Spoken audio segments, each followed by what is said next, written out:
Good morning, everyone. We are continuing here in the laws of Chodesh Elul, the month of Elul. Haba Aleinu L'Tova on Motzei Shabbos Sunday.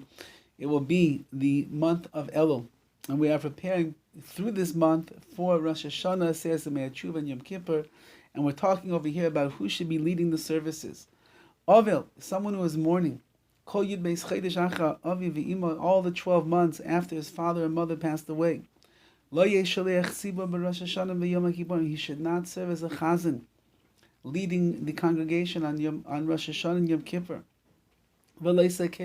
He should also not be the one who blows the shofar on Rosh Hashanah. Unless there's nobody else as qualified as he is. If he's within the 30 days of mourning, al shar krovim, on any other relatives, which mean for a wife or a spouse, God forbid, or a brother, a sister, a sibling, if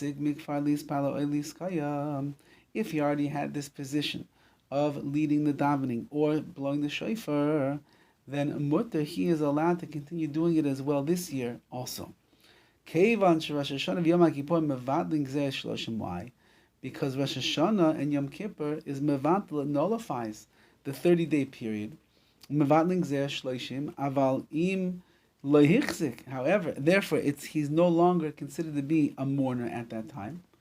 However, if he didn't hold this position as the Chazzan or as the Baal Tokeya for a 3 years in a row, so then there's somebody else that's just as qualified as he is.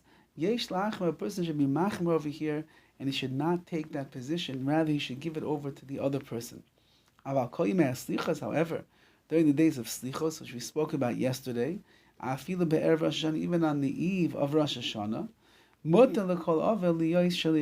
everyone is allowed to be a shaliach tzibor, as long as he's not within the 7 days of mourning where he's at home. He does not lead the slichos over there in the shul. Now, there's a beautiful ma'aseh that took place with the altar of Slobodka many years ago, going back into the days of Lita, Slobodka pre-World War II, and the Chazzan from the yeshiva passed away. The Chazzan who led the davening for many years in Slobodka on Rosh Hashanah Yom Kippur, he passed away. And it was a very big question in everybody's mind: who is the altar of Slobodka, the Rosh Hashiva, going to choose as the new Shaliach Tzibor? And he did not disclose that information. And it was getting closer and closer to Rosh Hashanah, and a person normally has to prepare properly. Nobody knew. Nobody knew. Comes the first night of Rosh Hashanah, and nobody has any idea who is going to be the new Chazzan for Rosh Hashanah. And the altar of Slobodka walks over, right before davening is supposed to begin, to the son of the man who passed away. And he walked over to him and he said, "Your mother is in the Ezras Nashim, she's in the women's section. For many years she was privileged to hear your father's voice, her husband, leading the davening on Rosh Hashanah and Yom Kippur. Can you imagine the tremendous pain that your mother's going to have this year, not hearing your father's voice?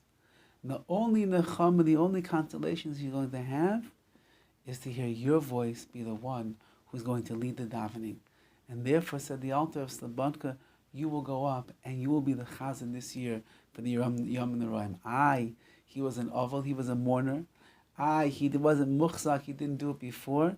But the altar of Slobodka understood that even in the realm of halacha, this was something that was permissible in order to lift up the spirits of this tzabrach and a broken woman who would have been filled with torment and tears and anguish and pain had she not heard a voice that was familiar to her leading the davening. That's the madrega, that's the level of the Bali Musar, the great Musar giants of the previous generations.